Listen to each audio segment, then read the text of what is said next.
Hello, Scrabble here. Today I am coming at you with a review for The Messenger by Sabotage Studios, published by Devolver Digital.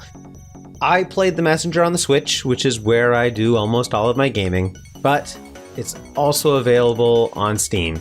So just FYI, I have to imagine it's coming to PS4 and Xbox too, but I haven't seen any announcements on that. Back when I was a kid, I loved Ninja Gaiden. Now, I'm not talking about the Ninja Gaiden games that came out on the Xbox. I'm too old to have been a kid for that. I'm talking about the hardcore 2D Ninja Gaiden that was rocking back on the NES. I even loved the Worlds of Power Ninja Gaiden book. I don't know if you're familiar with that series, but they were basic novels that fleshed out the stories of my favorite NES games. The one for Ninja Gaiden was amazing. You can imagine my hype when I found out that an uncle of mine had Ninja Gaiden 2. He let me borrow it and his NES for a whole weekend. You could find me late into the night sitting in the dark by the glow of the TV, not giving up on my trek to take this game down. I made it all the way to the first phase of the last boss and I couldn't figure out how to actually hit him.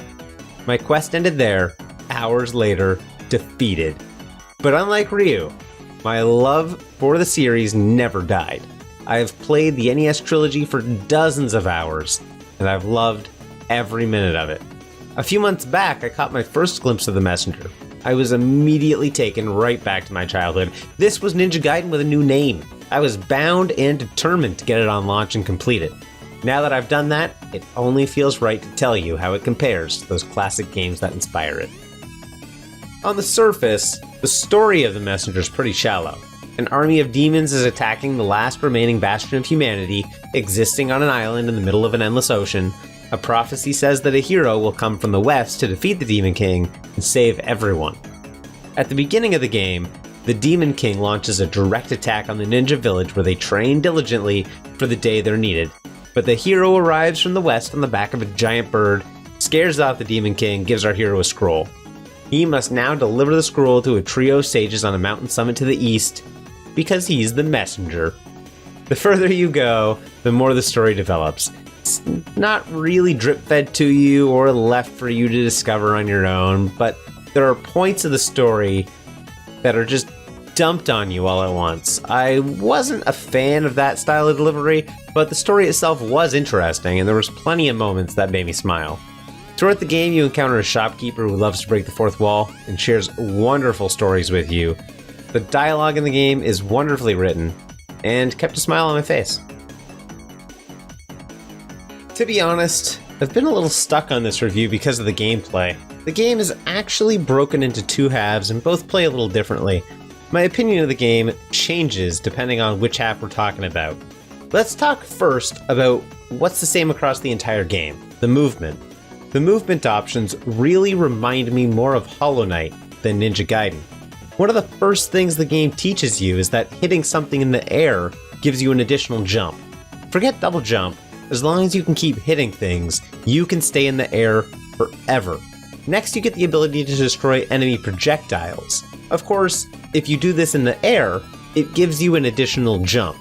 All of the movement options in the game chain together like this, it eventually feels like you have enough options that you never need to touch the ground. Now on to the differences between the two halves of the game. The first half of the game is styled like an 8-bit action platformer, like the Ninja Gaiden games that I remember from my youth. The graphics and music are both similar to what you'd find in an NES Ninja Gaiden. It's important to remember though that the movement is incredibly fluid because as you gain more movement options, the game seems far less about combat and more about moving quickly and fluidly. Enemies and their projectiles stop being obstacles and instead become tools for moving forward faster. The levels contain challenge rooms just off the beaten path that when completed, reward the player with a collectible. The levels also end with bosses that are all great to fight, but can seem more like movement puzzles than pattern recognition combat. Halfway through the game, it transitions from 8-bit action platformer to 16-bit Metroidvania. You gain a map in order to track secrets and alternate routes. You need to find artifacts and stages very familiar to stages you played earlier in the game. It's even the case that you often need to play through the levels multiple times in order to find what you need to progress.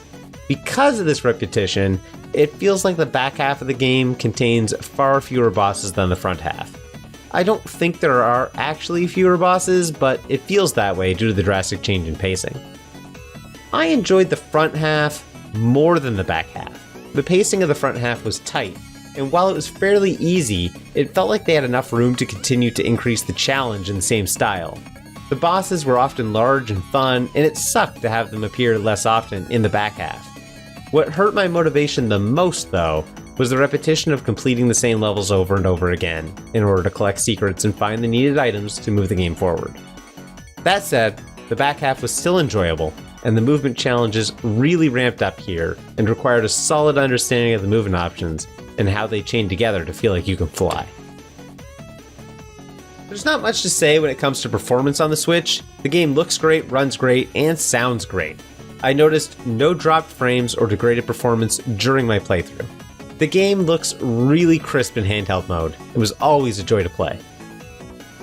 The Messenger was one of my most highly anticipated titles of 2018. While I enjoyed every moment of my playthrough, I couldn't help but feel a little let down by the genre switch and slower pacing of the second half. The game also played differently than I expected, when movement was much more important than combat ability. That said, The Messenger is one of my favorite games so far this year. I give it a 9 out of 10. I completed The Messenger with a 100% completion rating over 14.5 hours. It's available on Steam and the Nintendo Switch eShop for $20. Thank you so much for watching. If you've enjoyed this video, go ahead and hit that like button.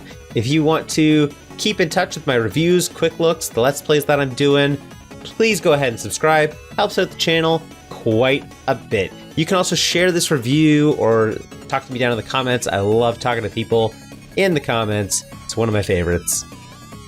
Thanks again. Take care. We'll see you next time.